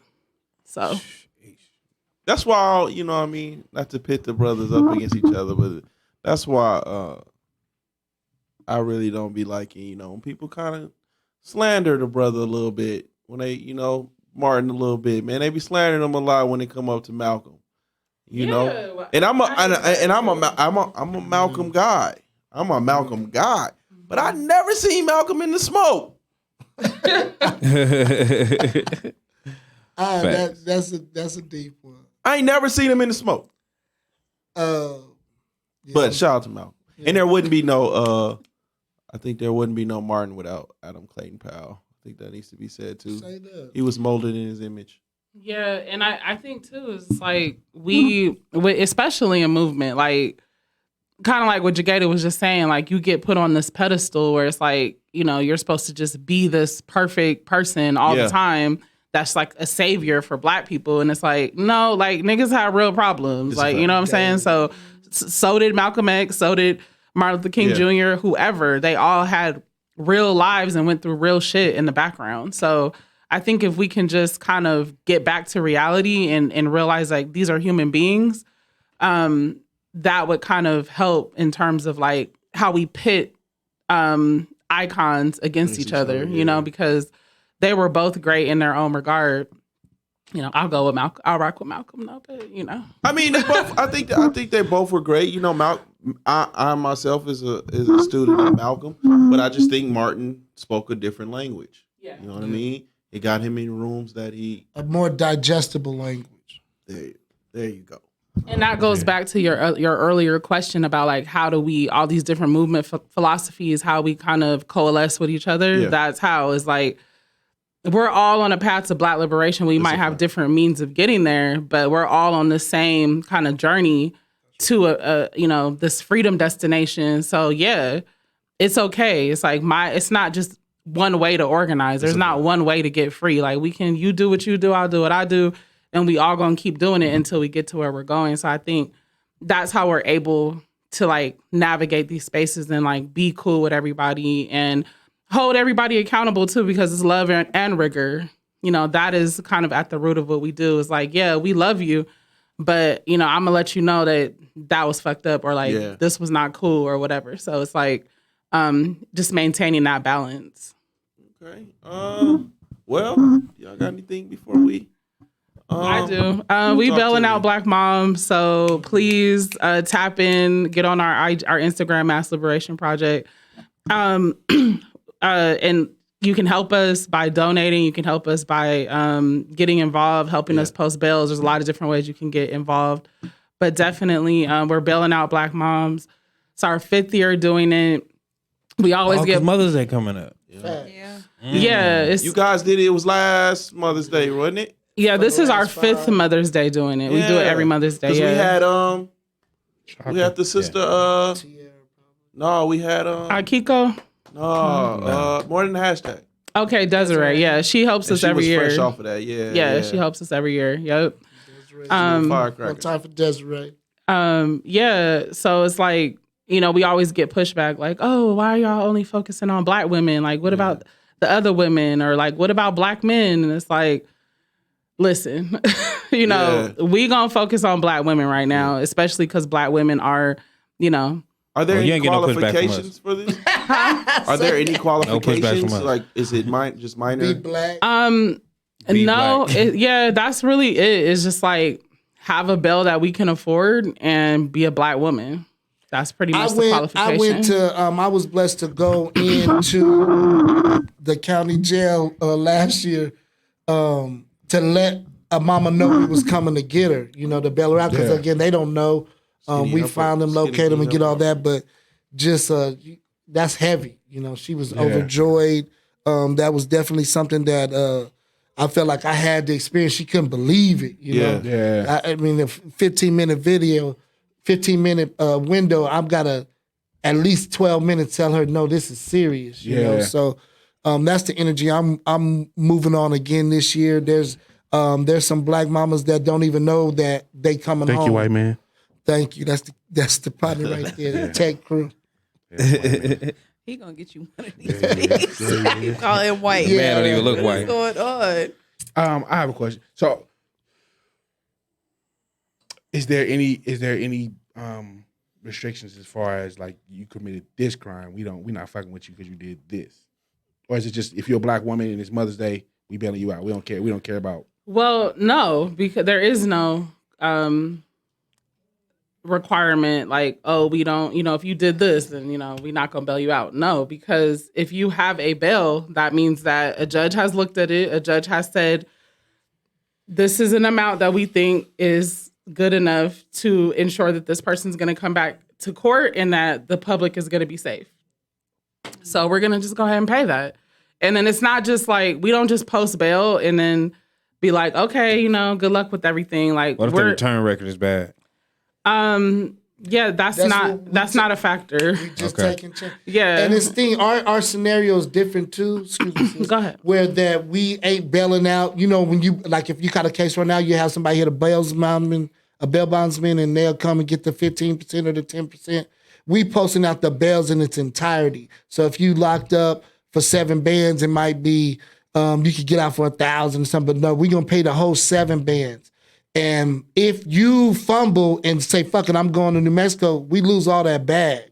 So there's a commitment and a trust that is the foundation of everything we doing. Because you could be like, we got somebody on a bond right now for $50K. She could have been gone. She rock with us. She believe in us. Like, she doing whatever she got to do to put herself in a position to succeed. Because I think people say like, God damn, somebody bet 50 racks on me. And it make you kind of tune in your little self-evaluation. I am worthy. Yeah. And it'll change you. So even now, that's been damn near a calendar. I mean, that's sis. That's family. Yeah. So I couldn't imagine if, y'all, I'm sorry, I'm in Oklahoma now. Good luck, sis. I'll burn the 50 because I couldn't imagine her ever doing it. Must be unjust duress, but and we were actually able to get her probation through participatory defense, and she was facing like 20 years in prison. She actually had robbed multiple 7-Elevens. I was about to say tricks. Yeah, but no, we don't really look at the charges. Like, the charges isn't going to stop us from bailing somebody out. And then we just come in with that support. We meet with them. We talk to them about what's really going on. How did they end up in that situation? We work with them on their life shit. And then we also support them in getting to court, making sure they going with them, making sure we got community there. It is a phone call. Like, we want, you'd have to have a sister, brother, somebody to be a contact before we free them. Okay. Yeah. That is a little hurdle. Like, somebody gonna say, and usually you would get in contact with us. So that would be that connect. But, and then also, just one more thing, sorry. No. Good. Okay. Mutual aid. Like, we consider this mutual aid. So mutual meaning that we gonna do something for you, you gonna do something for us. So what you're doing for us is like, you're getting involved in this work. So like the mama that we have a $50K bond out on her right now, she's at the jail with us posting bonds last year because she was out fighting her case. Like, she's out fundraising with us. She's doing the work that is required to continue bailing out Black moms. So it's like, it's not just y'all bailed me out. It's not like a service. No, it's you have to come help us do this shit going forward and be deeper involved in just Black liberation in general. Right. All right. Well, man, I appreciate y'all, man. This is dope. This was enlightening, man. I usually, it's been a long time since we've had somebody in here that, on their voting shit. So, you know what I mean? I appreciate the jokes y'all threw out there. Yeah, I appreciate y'all too. Yeah, his Google was on fire at the beginning of the episode, then it kind of slowed down. You know what I'm saying? He on his iPhone 9 shit. Towards the end. You know what I'm saying? But where can the people find you guys at? Any more information? We have a website now. This is like, we just got it. So massliberationnv.com. Our .org. Somebody bought our domain. Oh, you got a .org, boy. That's privilege right there, boy. Yeah, somebody really brought our domain. Like, why would y'all do that? But yeah, so we had to go with .com. So that's where you can find us. massliberationnv.com. And then obviously on our IG, Mass Liberation, we're pretty active on there. And then we also have a Facebook page, Mass Liberation Project Nevada. Okay. Google? While I have the opportunity to do so, I just want to say thank y'all for the work. I don't know anybody that's personally benefited, but I want to thank y'all on behalf of the women, y'all, not the people y'all do this for. It's deeper than just the women themselves. They have kids, they have families. So I personally want to thank you on their behalf. And and continue to do, whatever it is that God put on your heart to do. Thank you. Yeah, man. Appreciate you. I'm thinking about taking that do-rag off. That's crazy. 'Cause Now they need to know where to find 2 you. weeks ago, you swore up and down you was never gonna wear black again, but yeah, you still. Get red in my shirt. What you talking about? Oh, you put the red? Oh, okay. What you talking Got about? off the Hortons, put a bat on there, huh? That's crazy. And we want to come back too, like, and we need y'all to come out. Absolutely, man. Yeah, Let us like, know. we're We gonna have to here. collaborate. Absolutely, Like, we here. I've actually been in Kiko's been on my line crazy about coming out to different things. I told her if she keep me in touch, I will Sooner or later, it'll touch definitely pull up. Yeah, I okay. bet it's a lot of good. I bet it's a lot of nice, wholesome single women at these. No, you'll pop. Yeah, For sure. Yeah, absolutely. Well, you know, hey, boy. Don't hold back that day. Hey, that's hey. Definitely there. I don't know about you coming out there with that do rag though. That's crazy. You too, huh? Hey, man, boy, that sage thing's crazy, boy. That sage was kind of different. Ooh, it's I different. ain't never had none of Well, that. let me tell you. Hey, Stop. 3 chains. So I know funny. namaste. Grand Rising. Yo, it's so funny. Break your heart, boy. Put it on you and break your heart, man. But yeah, you still gotta tell them where to find you at. You ain't said that part. I thought we was just saying what we had to say at the end. Okay. But I mean, if y'all want to find me, I'm Twitter and Instagram, Young Al Bundy, YUNG_Al_Bundy. You can catch me on View 7 Network on YouTube.